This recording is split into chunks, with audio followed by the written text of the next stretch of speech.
नमस्कार, India voice देख रहे हैं आप और मैं हूं आपके साथ तुषार कुमार। तो वक्त हो चला है खबर दिन भर का। चलिए खबरों की शुरुआत करते हैं। प्रधानमंत्री नरेंद्र मोदी ने दिल्ली के द्वारका में एक रैली को संबोधित किया। पीएम मोदी ने कहा कि इंडी गठबंधन के जितने लोग हैं उनमें तीन चीजें समान है: घोर सांप्रदायिक, जातिवाद और परिवारवाद है।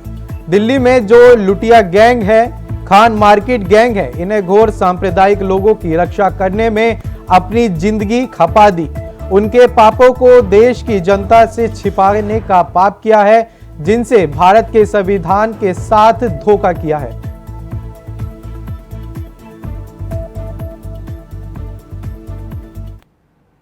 कोर्ट ने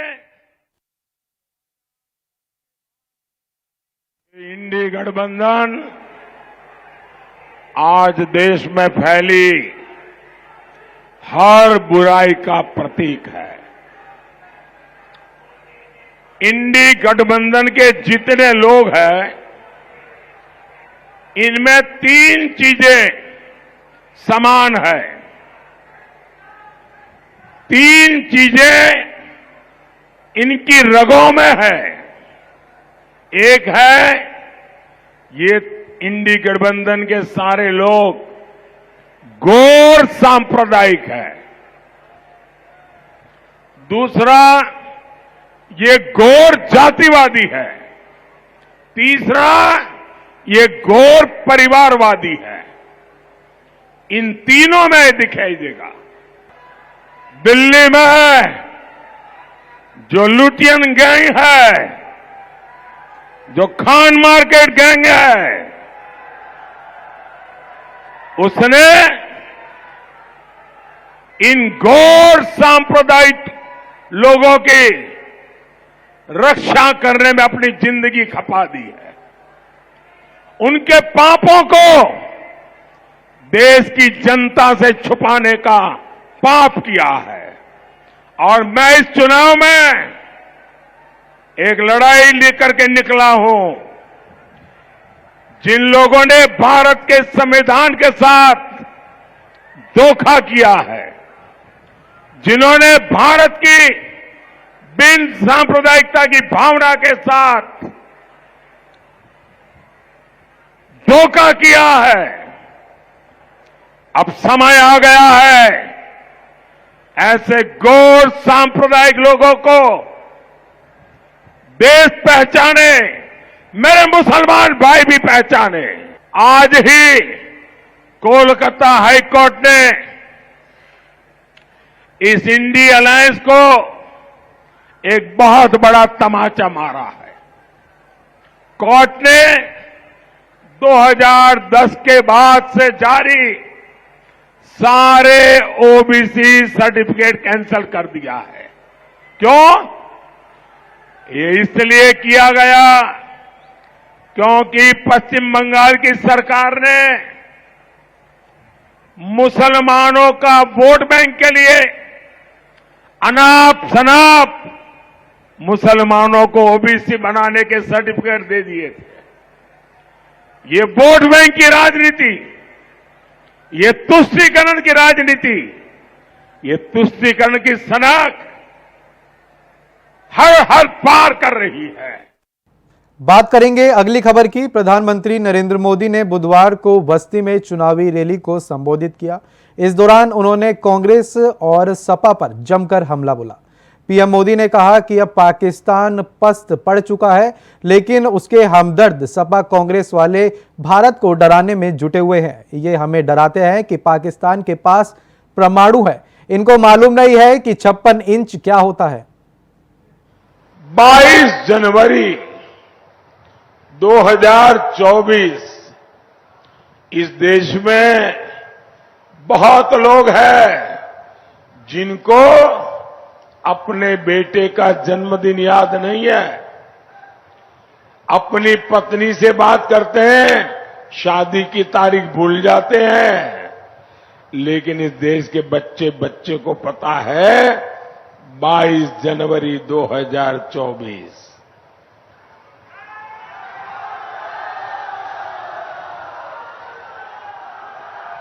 मैं 22 जनवरी बोलता हूं और देश बोल पड़ता है जय श्री राम।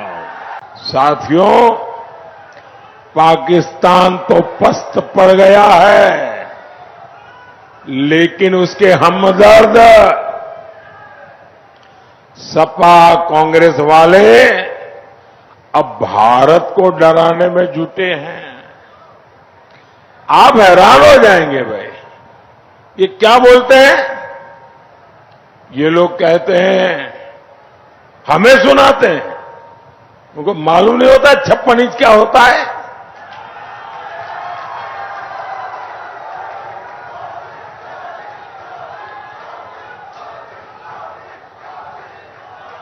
ये कहते हैं पाकिस्तान से डरो, और फिर क्या कहते हैं? पाकिस्तान से डरो, उसके पास एटम बम है, एटम बम। मुझे बताइए भाई, भारत को डरना चाहिए क्या? डरना चाहिए क्या? आज भारत में कांग्रेस की कमजोर सरकार नहीं, आज भारत में मोदी की मजबूत सरकार है। अगर डरना है तो वो लोग डरे जो मानवता में विश्वास नहीं करते, जो आए दिन खून की नदियां बहाते हैं। डरना है तो वो डरे, और भारत न किसी को डराना चाहता है, लेकिन भारत हमें डराने वालों को कभी भी बख्शेगा नहीं, ये भी साफ है। 4 जून को यूपी की जनता इनको नींद से जगाने वाली है, और तब ये ठिकरा ईवीएम पर फोड़ेंगे। इंडी गठबंधन की परिवारवादी पार्टियों ने तुष्टीकरण की सारी हदें पार कर दी है। हमारा देश 500 वर्षों से राम मंदिर की प्रतीक्षा कर रहा था।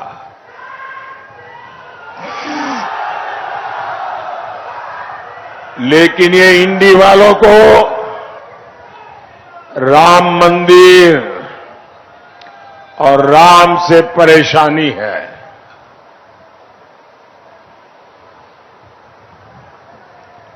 सपा के एक बड़े नेता कहते हैं, राम मंदिर तो बेकार है, बेकार। सपा खुलेआम कहती है, राम मंदिर जाने वाले राम भक्त पाखंडी है, पाखंडी। एक और इंडी नेता ने कहा, राम मंदिर अपवित्र है। ये लोग सनातन धर्म के विनाश करने की बात करते हैं, और इन सब की आका कौन है? कांग्रेस पार्टी। बात करेंगे अगली खबर की। श्रावस्ती में सीएम योगी आदित्यनाथ ने बीजेपी प्रत्याशी के लिए एक जनसभा को संबोधित किया। इस दौरान जनसभा को संबोधित करते हुए सीएम योगी आदित्यनाथ ने एक बयान दिया जो चर्चा का विषय बन गया। सीएम योगी ने जनसभा को संबोधित करते हुए डॉक्टर अनामिका जैन के गाने राजभक्त ही राज करेंगे दिल्ली के सिंहासन पर इन लाइनों को दोहराया। चरणों का चुनाव हो गया है और 5 चरणों के चुनाव में पूरे देश के अंदर अलग अलग राज्यों में मुझे जाने का अवसर प्राप्त हुआ। उत्तर प्रदेश में भी 53 सीटों पर 80 में से 53 सीटों पर चुनाव हो गए हैं, और 4 जून को क्या परिणाम आने जा रहा है, हर व्यक्ति पहले से निश्चिंत है। दुनिया भी, देश भी, कश्मीर से कन्याकुमारी तक, कामरूप से लेकर के कच्छ तक पूरे देश के अंदर जाने का अवसर प्राप्त हुआ। हर ओर एक ही नारा गूंज रहा है, एक ही संकल्प है, एक ही स्वर सुनाई देता है, और वह है कि फिर एक बार, फिर एक बार, फिर एक बार, अब की बार, अब की बार। जब 400 पार की बात हम करते हैं तो समाजवादी पार्टी को चक्कर आने लगता है, क्योंकि बहनों और भाइयों 400 सीटों पर तो उसने कभी सपने में भी चुनाव लड़ने की नहीं सोचा है। 400 सीटों पर तो चुनाव ही नहीं लड़ रही है, इसलिए बोलते हैं क्या 400 पार पा जाएंगे? जनता जनार्दन कहती है हां पाएंगे। और जनता जनार्दन के द्वारा तो यह भी कहा जाता है कि जो राम को लाए हैं, जो राम को लाए हैं, वो कहते हैं क्यों? तो जनता जनार्दन के द्वारा जवाब दिया जाता है कि राम भक्त ही राज करेगा दिल्ली के, राम भक्त ही राज करेगा। और इस समय सबसे बड़े राम भक्त हैं नरेंद्र मोदी। फिलहाल समय हो चला एक छोटे से ब्रेक का, फौरन लौट रहे हैं। तो ब्रेक के बाद एक बार फिर से स्वागत है आपका। चलिए खबरों का सिलसिला आगे बढ़ाते हैं। मुख्यमंत्री ने बुधवार को जौनपुर के मुगराबा दाशपुर के सार्वजनिक इंटर कॉलेज में बीजेपी प्रत्याशी कृपाशंकर सिंह के पक्ष में एक जनसभा को संबोधित किया। इस दौरान उन्होंने कहा कि यहाँ के लोगों का उत्साह देखकर ही मैं बता सकता हूँ कि 4 जून को क्या परिणाम आएगा। पूरे देश में एक ही नारा गूंज रहा है, फिर एक बार मोदी सरकार, अब की बार 400 पार। 400 पार के नारे से सपा, कांग्रेस व अन्य विपक्षी दल डरे और सहमे हुए हैं। देश की जनता एक बार फिर से नरेंद्र मोदी को प्रधानमंत्री बनाने का मन बना चुकी है। आपने देखा होगा, एक तरफ राम भक्त हैं जो राम के प्रति अपना सर्वस्व न्यौछावर करते हुए भारत को दुनिया की एक बड़ी ताकत बनाना चाहते हैं। दूसरी तरफ रामद्रोही हैं, वे राम का तो विरोध करते ही करते हैं, लेकिन राजनीति के इस हद तक गिर जाते हैं कि अब भारत का ही विरोध कर रहे हैं। क्या कहते हैं ये लोग? कहते हैं कि पाकिस्तान को धमकी मत दीजिए, उसके पास एटम बम है। हमें आश्चर्य होता है, अबे दाने दाने के लिए मोहताज पाकिस्तान की धमकी भारत जैसे बड़े देश को देते हैं जो दुनिया की सबसे बड़ी उभरती हुई अर्थव्यवस्था है। तनिक भी शर्म नहीं आती है कांग्रेस और समाजवादी पार्टी के नेताओं को, तनिक भी कोई संकोच नहीं होता है। और बहनों और भाइयों, जहां भी कांग्रेस ने अपने पार्टनर ढूंढे हैं, ढूंढ ढूंढ करके जितने भी दागी दल हैं, भ्रष्ट दल हैं, परिवार के दल हैं, इन्हीं सभी दलों को इन्होंने चुनावी मैदान में उतार करके पूरे देश के अंदर अव्यवस्था और अराजकता का जैसे ठेका सा ले लिया हो। लेकिन भारत जान रहा है, पूरा भारत जान रहा है, मोदी जी के नेतृत्व में हमने बदलते हुए भारत को देखा है। एक ऐसा भारत जिस भारत ने आज दुनिया के अंदर अपनी धाक जमाई है। जितनी पाकिस्तान की आबादी है उससे बड़ी आबादी को भारत ने पिछले 10 वर्ष में गरीबी रेखा से उभारने में मदद की है। 25 करोड़ लोग गरीबी रेखा से उभरे हैं भारत के अंदर। 60 करोड़ लोगों को आयुष्मान भारत में 5 लाख रुपए की आयुष्मान भारत की सुविधा प्राप्त हो रही है। और मोदी जी ने घोषणा की है, इस बार आएंगे 70 वर्ष से ऊपर के हर व्यक्ति को फ्री में आयुष्मान भारत की सुविधा का 5 लाख रुपए हर वर्ष उपचार की सुविधा उपलब्ध करवाएंगे। बात करेंगे अगली खबर की। कांग्रेस के स्टार प्रचारक और पूर्व राष्ट्रीय अध्यक्ष राहुल गांधी ने सोनीपत में चुनावी जनसभा को संबोधित किया। साथ ही राहुल गांधी ने कहा कि केंद्र में इंडिया गठबंधन की सरकार बनते ही किसानों का कर्जा मुफ्त कर दिया जाएगा। इस दौरान राहुल गांधी ने क्या कुछ कहा, सुनिए। ये जो किताब है हिंदुस्तान का संविधान, ये लाखों लोगों ने इसकी लड़ाई लड़ी थी। कांग्रेस के लोगों ने लड़ी थी, हिंदुस्तान की आम जनता ने लड़ी थी। और जो भी आपको मिला है आज तक, गरीबों को मिला, किसानों को मिला, उसको आप विकास कहिए, जमीन का अधिकार, आरक्षण, शिक्षा, स्वास्थ्य, जो भी आपको मिला है वो इस किताब की देन है। ये किताब गांधी जी, अंबेडकर जी, नेहरू जी, ये सब लोग लड़ के ये किताब आपको दी है। और आज बीजेपी के नेता खुल के कहते हैं कि अगर हम चुनाव जीत गए तो हम इस किताब को बदल देंगे, कॉन्स्टिट्यूशन, संविधान को बदल देंगे, इस किताब को फाड़ के फेंक देंगे।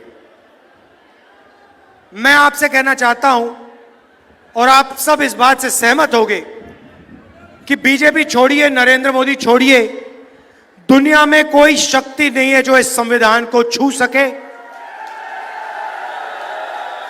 तो ये लड़ाई, ये चुनाव सबसे पहले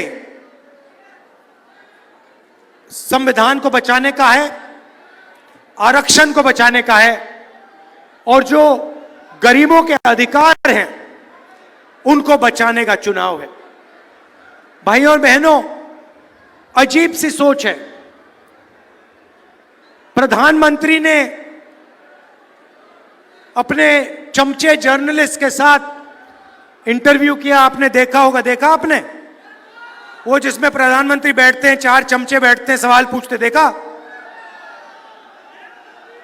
प्रेस कॉन्फ्रेंस नहीं कर पाते प्रधानमंत्री, 4-5 चुने हुए जर्नलिस्ट आते हैं और फिर एक इंटरव्यू में जर्नलिस्ट ने पूछा प्रधानमंत्री से, प्रधानमंत्री जी,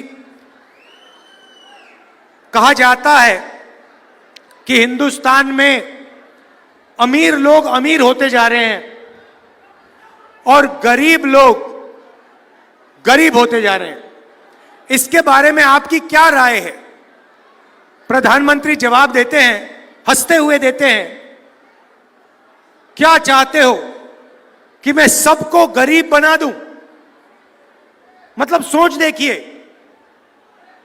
हिंदुस्तान 2 भागों में बंट रहा है। एक तरफ अरबपति, जिसको 24 घंटे ये मीडिया वाले दिखाते हैं, मैंने इनको मित्र कहा, मगर ये आपके हमारे मित्र नहीं है। ये अदानी के, मोदी के मित्र हैं। हाँ, ये अदानी के, मोदी के मित्र हैं। 24 घंटा नरेंद्र मोदी का चेहरा दिखेगा आपको, किसान मीडिया पे नहीं दिख सकता। देखा कभी आपने? मजदूर देखा? बेरोजगारी के बारे में बोलते हैं, महंगाई के बारे में कभी बोलते हैं? मनरेगा के जो मजदूर हैं उनके बारे में बोलते हैं? नहीं। अंबानी की शादी देखी? देखी ना? 8-10 करोड़ रुपए वाली घड़ी देखी? तो 2 भागों में हिंदुस्तान को बांट दिया है। एक तरफ अरबपति और दूसरे तरफ बाकी किसान, मजदूर, बेरोजगार युवा। बात करेंगे अगली खबर की। झारखंड में अब तक पीएम मोदी से लेकर गृह मंत्री अमित शाह और रक्षा मंत्री राजनाथ सिंह की रैलियों के रेले से ऐसा लग रहा था कि बीजेपी के मुकाबले इंडिया गठबंधन का प्रचार प्रसार कहीं दिखाई नहीं दे रहा है, जिसको लेकर लगातार इंडी गठबंधन पर सवाल उठाए जा रहे थे। और कल्पना सोरेन के अलावा किसी बड़े नेता का झारखंड ना पहुंचना कहीं ना कहीं बीजेपी को अच्छे संकेत देने का काम कर रहा था। मगर अब प्रियंका गांधी के रांची और गोंडा में चुनावी तीर छोड़ने के बाद ऐसा लग रहा है कि झारखंड में कुछ हलचल तय है। आपको बता दें कि पहले अरविंद केजरीवाल और उनके बाद प्रियंका गांधी का झारखंड दौरा इस बात का तस्दीक दे रहा है कि झारखंड में इंडिया गठबंधन देरी से जरूर आया, मगर इसका असर क्या होने वाले चुनावी नतीजे बताएंगे। झारखंड के चुनाव प्रचार में उतरी प्रियंका गांधी, बदलेगी राज्य की चुनावी फिजा। अरविंद केजरीवाल भी कर चुके हैं सभा। प्रियंका का प्रहार पीएम मोदी पर वार। एक ऐसी सरकार है देश में जो आपका आदर नहीं करती। इसका मिसाल यही है कि आपके मुख्यमंत्री जी को चुनाव से एकदम पहले उन्होंने जेल में डाल दिया है। लेकिन एक और बड़ा मिसाल है कि इनके नेता जगह जगह जाके ये कह रहे हैं कि अगर इनको पूरी बहुमत से जिताया जाएगा तो संविधान को बदल डालेंगे। झारखंड में तीसरे चरण के चुनाव को लेकर सियासी तापमान सारे रिकॉर्ड तोड़ रहा है। कांग्रेस महासचिव प्रियंका गांधी भी झारखंड के चुनावी मैदान में उतरकर हुंकार भर रही हैं। पहले गोंडा और फिर उसके बाद रांची में इंडिया गठबंधन के प्रत्याशी के पक्ष में माहौल बनाने झारखंड पहुंची प्रियंका गांधी ने खूब सियासी तीर मोदी सरकार पर छोड़े। प्रियंका ने झारखंड की सरजमीन से सियासी तीर छोड़ते हुए मोदी सरकार को आदिवासी विरोधी साबित करने की भरसक कोशिश भी की और लगे हाथ हेमंत सोरेन की गिरफ्तारी को लेकर भी इमोशनल कार्ड खेल दिया। जो देश में सरकार है भाजपा की, वो ठीक तरह से ना आपको पहचानती है और ना आपके लिए ठीक नीतियां बनाती है। आपने देखा होगा कि आज क्या हो रहा है देश में। आपके मुख्यमंत्री जी चुनाव से पहले ही जेल में डाल दिए जाते हैं। क्यों? फर्जी बयानों पे, फर्जी मुकदमों पे उन पे ऐसा केस डाला है जो सच हो ही नहीं सकता। फिर भी भाजपा की सरकार ने उनको जेल में डाल दिया और पूरा चुनाव आपको उनके बिना लड़ना पड़ रहा है। वो शायद ठीक से आपके समाज को समझ नहीं पाए। मोदी जी ने सोचा होगा कि हेमंत सोरेन जी को जेल में डाल देंगे तो यहां चुनाव आसानी से जीत जाएंगे, यही सोचा होगा। लेकिन आपका समाज, आदिवासी शक्ति इतनी मजबूत है, आप में इतना गर्व है, आप में इतनी शक्ति है कि आज देखिए कल्पना जी हेमंत जी की लड़ाई लड़ रही हैं। शेरनी की तरह अभी आने वाली हैं। शेरनी की तरह सब मुसीबतों का सामना करते हुए वो उभर गई हैं और आगे आई हैं। आपके बीच हर जगह जाकर हेमंत जी की बात पहुंचा रही हैं और हमारे जो पूरे इंडिया गठबंधन के प्रोग्राम हैं उनके बारे में बता रही हैं। मैं उनको अपनी छोटी बहन मानती हूं और नारी शक्ति की प्रतीक मानती हूं। जब जब मैं उनको देखती हूं मुझे बहुत खुशी होती है, मुझे बहुत गर्व होता है। सोचिए, आज तक उन्होंने राजनीति नहीं की थी, आज तक बच्चों का देखभाल कर रही थी घर पे। अचानक उनके पति को जेल में डाला जाता है, घबराती नहीं है, हिम्मत नहीं हारती, घर पे बैठ के रोती नहीं है, उठ के अपने पति की लड़ाई, अपनी समाज की लड़ाई आगे बढ़ाती हैं और हिम्मत से लड़ रही हैं। तो इंदिरा जी ने जल, जंगल और जमीन का अधिकार आपको मजबूत तरह से दिया। जमीन के पट्टे और जंगल पे जो अधिकार हैं उन्होंने ही मजबूत बनाए। आपका तो वैसे भी जो इतिहास है उस पर आपको बहुत गर्व होना चाहिए, पूरा देश का गौरव है। सिद्धो कान्हू, चांद बैरो जी और तिलका मांझी जैसे महान नेता यहीं से उभरे हैं।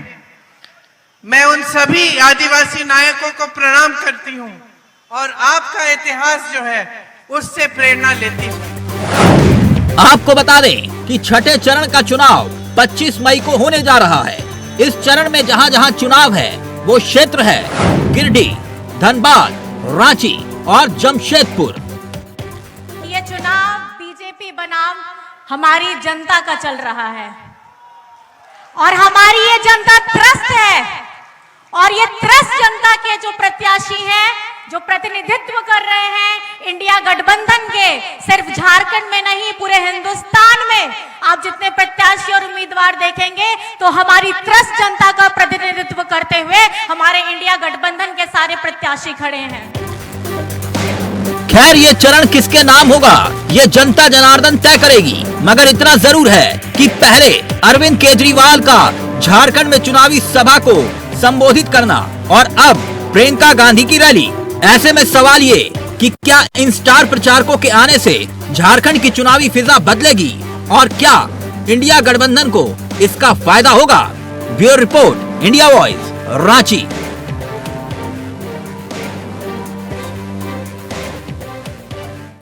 फिलहाल के लिए खबर दिन भर में इतना ही। देश और दुनिया की तमाम बड़ी खबरों को जानने के लिए बने रहें इंडिया वॉइस के साथ। नमस्कार।